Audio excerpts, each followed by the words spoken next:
할렐루야. 네, 우리 앞뒤 옆 사람과 인사하겠습니다. 사랑합니다. 축복합니다.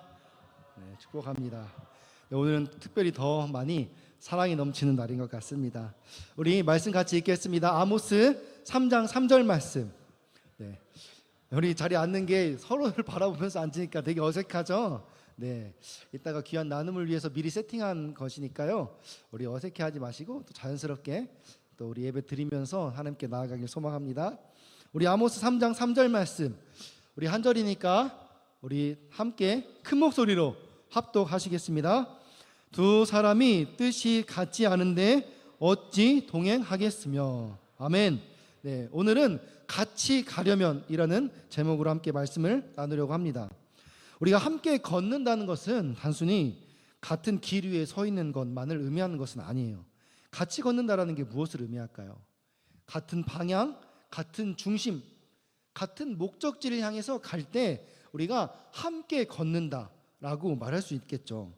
연애와 결혼도 마찬가지예요.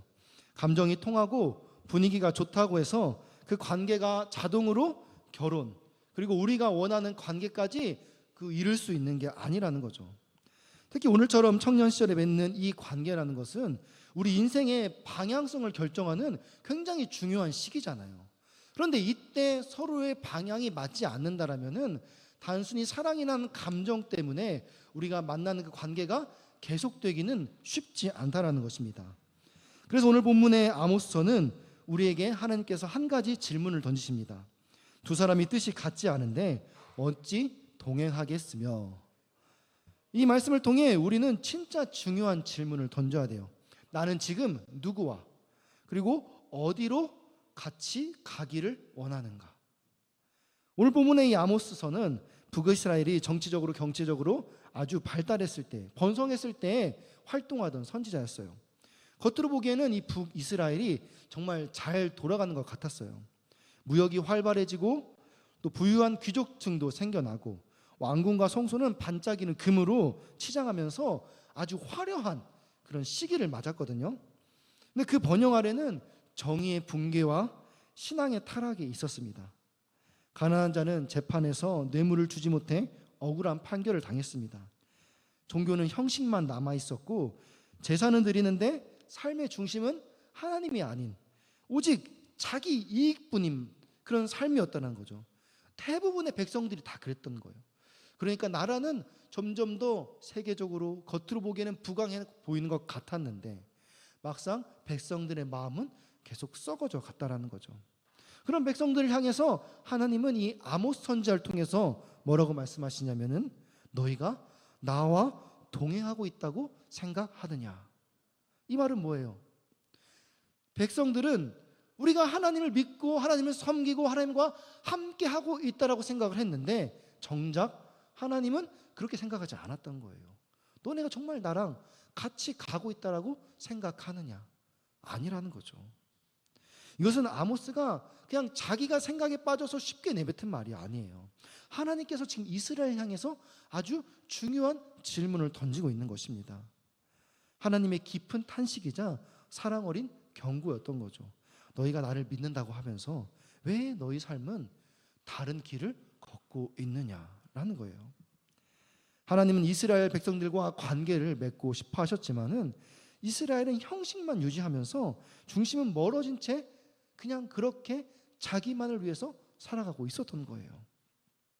마치 연인 관계에서 권태기가 찾아온 것처럼 이스라엘 백성들의 마음이 하나님을 떠나버린 거예요. 오늘 말씀을 통해서 하나님은 우리에게도 동일하게 물어보십니다. 하나님과 다른 방향을 바라보면서 함께 걷고 있다고 착각하는 것은 아닌지 하나님이 우리에게 묻고 계신 거죠. 지금 이 예배의 자리에 여러분 모두 앉아 있지만은 정작 연애와 결혼, 여러분의 인생의 방향, 이것이 하나님과 같은 곳을 바라보고 있는지, 세상의 가치관과 기준으로 움직이고 있다면은 하나님은 우리에게 오늘 이 아모스를 통해서 이스라엘 백성에게 말씀하신 그 질문을 똑같이 물으실 거예요. 내가 너와 같은 길을 걷고 있는 줄 아느냐? 하나님은 이스라엘의 방향 차이는 결국 이 관계의 파괴로 이어졌어요. 이스라엘이 하나님과 그 방향이 다르니까 하나님이 결국 그 이스라엘을 심판하시는 거죠. 이것이 우리의 관계에도 그대로 적용됩니다. 아무리 사랑하고 좋아해도 방향이 다르면 어찌 됩니까? 결국 갈라지게 되어 있어요. 서로의 방향이 같다는 게 뭘까요? 첫 번째로는 인생의 우선순위가 같다라는 거예요. 서로의 우선순위가 다르면 어떻게 될까요? 나는 하나님 나라와 선한 영향력을 먼저 생각하는데 상대는 연봉, 외모, 안정적인 미래 이런 것들이 최우선이라면은 모든 결정을 내릴 때마다 계속해서 부딪히게 되어 있어요. 가치가 다르니까. 우선순위가 다르니까. 난 꼭 이걸 먼저 해야 되겠는데 저 사람은 꼭 이걸 먼저 해야 된다는 거예요. 근데 신앙의 부분에서도 예배 부분에서도 하나님과의 그 중심의 부분에서도 다르면은 계속 갈 수 없다라는 거죠. 중요한 건 두 번째는 무엇이냐? 신앙의 중심이 같아야 돼요. 서로의 신앙 중심이 다르면 어떻게 될까요? 나는 주일 예배가 중심이고 중요하고 말씀 순종이 삶의 기준인데 상대는 그저 기독교 문화에 있는 것만 만족하면서 교회 뭐 한 번 드리면 되지, 뭐 예배만 드리면 되지, 뭐 꼭 그렇게까지 해야 되냐 라고 계속해서 큰 갈등이 벌어질 수밖에 없는 거예요. 나는 이 주일 예배는 꼭 지켜야 된다라고 생각하는데 상대는 그날의 데이트나 여행 이런 것들이 더 중요하다라고 생각하는 거예요. 우리 관계가 먼저지 왜 예배가 그렇게 중요하냐. 결혼 준비할 때도 마찬가지예요. 여러분 나중에 결혼하게 되잖아요. 이런 것 때문에 엄청 싸워요. 기도하고 말씀으로 내가 이 결혼, 특히 결혼 준비가 세상적인 가치관에 가장 깊이 들어와 있잖아요. 근데 여기에 대해서 말씀으로 점검하고 목사님께 물어보고 신앙적으로 내가 이 기준을 정하고 하고 싶은데 그게 아니라 세상적으로 더 멋있는 거, 예쁜 거, 남들이 하는 거 우리 꼭 해야 되고 그러면은 거기서부터 갈등이 일어나게 되는 거예요. 모든 것이 세상의 트렌드와 자기 기준으로 자기 기대로 준비하게 되는 겁니다. 결국 사소한 것에서도 계속 충돌하게 되고 서로를 신앙적으로 존중하지 못하고 결국 그것이 마음에 상처를 주게 되는 것이죠. 세 번째로는 하나님을 향한 나의 삶의 방향이 같은가? 이거를 생각해 보아야 돼요. 나는 결혼이 하나님 나라의 일꾼이 되는 그런 준비 과정, 훈련이라고 생각을 하는데 내 배우자는 내 행복, 우리 가정의 안정, 내 성공을 위한 수단으로 어떤 배우자, 내 성공해야 되는데 이 배우자 나를 도와줘야 돼. 그렇게 생각하는 거죠.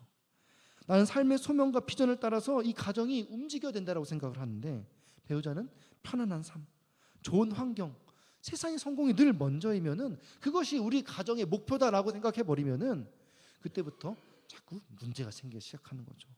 자녀 교육도 나중에 커서 여러분 중요합니다.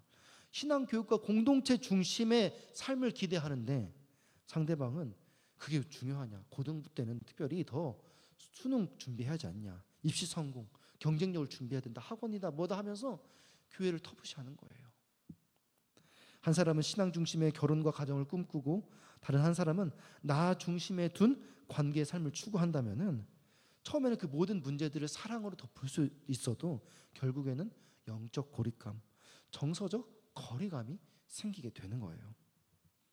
교회 안에서 이런 이유로 연애하다가 하나님을 떠나거나 서로를 비난하며 상처를 주고 헤어지는 경우도 많이 있습니다. 그래서 이런 커플, 이런 가정은 시간이 지날수록 서로의 목표가 다르기 때문에 결정뿐 아니라 살아가는 방향 자체도 엇갈리게 되어 있습니다. 그래서 결혼은 현실이라고 말하는 거죠. 그래서 우리에게 진짜 중요한 질문은 이런 질문이에요. 과연 나는 이 사람과 같은 방향을 가고 있는가? 내가 지금 만날 사람, 내가 지금 연애하고 싶은 이 사람은 과연 나랑 같은 방향을 가려고 하는가? 이 질문을 먼저 해야 된다는 거예요. 그것이 단순히 감정만이 아니라 외모나 성격이 아니라 하나님을 향한 마음이 같은가를 생각해 보아야 된다는 거예요. 우리는 이 기준을 성경에서 찾아볼 수 있어요. 우리 세 가지 한번 또 나누고 같이 말씀을 좀 마무리하고 싶은데요. 첫 번째로는 그 사람과 내가 함께 기도할 수 있는가를 생각해 봐야 돼요. 마태복음 18장 20절 함께 읽겠습니다. 두세 사람이 내 이름으로 모인 곳에는 나도 그들 중에 있느니라. 아멘. 기도의 자리에 함께 할 수 있는 사람, 이 사람은 하나님 앞에서 서로 영적으로 연결된 사람이에요. 뭔가 문제가 생겼을 때 여보 나 지금 이런 문제 때문에 함께 기도하고 싶은데 우리 이번 주에 새벽 기도 나가자 무슨 새벽 기도야 꼭 그렇게까지 해야 돼? 뭐 말해봐, 내가 다 해결해 줄게. 그건 이렇게 하면 되고 저건 저렇게 하면 되고. 그게 아니라 하나님께 좀 물어보자. 귀찮아 너 혼자 가. 이러면은 영적으로 이게 연결이 안 되는 거예요. 그래서 우리가 어떤 사람과 연애를 할 때 우리가 정말 믿는 그리스도인이라면, 내가 정말 하나님 앞에서 건강한 교제를 하고 싶다라면은, 서로 쳐다보는 커플들 잘 생각하세요. 내가 이 사람과 함께 기도할 수 있는 사람인가? 그것도 생각해 봐야 돼요. 두 번째로는 하나님 뜻을 중심에 둘 수 있는 사람인가? 우리 에베소서 5장 17절 같이 읽겠습니다. 그러므로 어리석은 자가 되지 말고 오직 주의 뜻이 무엇인가 이해하라. 아멘. 내 뜻보다 더 중요한 게 뭐예요? 하나님의 뜻, 하나님의 나라, 하나님의 영광, 그것을 우선순위에 두어야 되는데, 그럼 뭐 하겠어요? 우리 둘이 논의하는 것보다 더 중요한 게 하나님과 함께 논의를 해야죠. 하나님께 물어보고 결정하자. 정말 성경에 이런 비슷한 사례가 있는지 한번 찾아보자. 모르면 목사님께 물어보자. 신앙의 친구한테 한번 이 문제를 같이 좀 논의해보자. 이런 믿음의 선배들, 믿음의 친구들, 믿음의 영적 스승, 또 성경과 하나님의 뜻을 물어보는 이런 자세가 중요하다라는 거예요. 이런 사람과 함께 신앙생활해야 서로로 영적으로 힘이 되는 것입니다. 내가 좀 힘들고 넘어질 때, 내가 영적으로 좀 둔해 있을 때 옆에서 그 사람이 함께 그런 거 하나님께 기도해야지 혼자 해결한다고 되냐, 이렇게 끌어줄 수 있는 거죠. 우리 이렇게 공동체가 함께 이렇게 모여서 예배하고 교제하는 이유가 뭡니까? 영적으로 힘을 얻기 위해서 교제하는 거 아니에요? 내가 조금 영적으로 다운되어 있을 때 우리 셀원들이 같이 기도해주고 품어주고 나누는 거예요.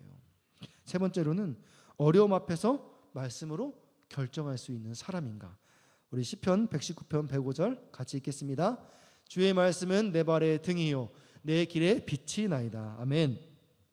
결정의 순간에 감정이 아니라 말씀을 기준으로 삼는 사람, 이 사람과 우리가 함께 동행할 수 있다는 거예요. 이 세 가지가 바로 같은 방향을 보는 내적, 성경적인 기준입니다. 과연 내가 만나는 이 사람은 이 세 가지 기준으로 볼 때 나와 같은 방향을 가고 있는가? 우리가 서로 점검해 보아야 된다는 거예요. 결국 인간관계든 연애든 결혼이든 가장 중요한 건 뭐예요? 방향이에요. 우리가 같이 가려면은 이 방향이 같아야 돼요.